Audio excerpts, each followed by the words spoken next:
Generally, a spiritual awakening includes letting go of years' worth of mind patterns, inner resistance, and identification with thought.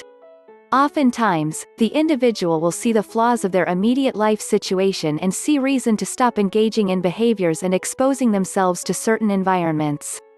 There may be a complete shift in the daily behavior of the individual. The person may have to risk quitting a job that is deeply dysfunctional or moving out of a housing situation with very few resources. It's not unheard of to go temporarily homeless.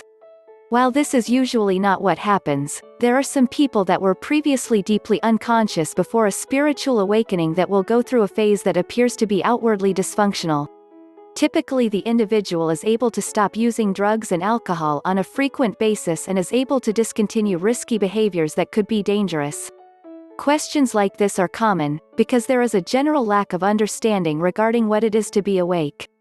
So you have to begin with this: what do you think it means? There is so much misunderstanding, and people are trying to achieve something with their minds when the problem is actually the mind itself. To be awake simply means to see what is.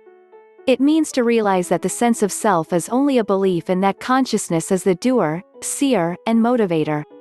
How can this simple realization be dangerous? Have you tried to see what you are devoid of the sense of self? Yes, it is absolutely dangerous to you. This you is the bundle of fears, desires, and tendencies that is called as mind. So far, you know yourself only as this you. Now, the awakening had come with another you, which is the self as pure awareness.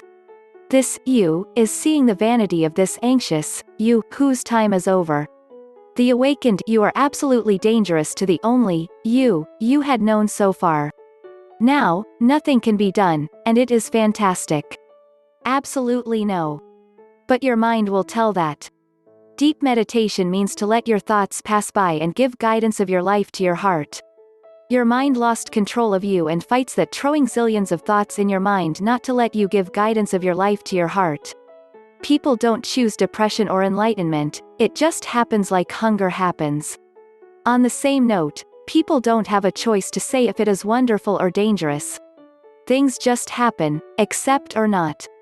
If you accept, it will lead to happiness, otherwise, suffering. This is also not a choice, it just happens.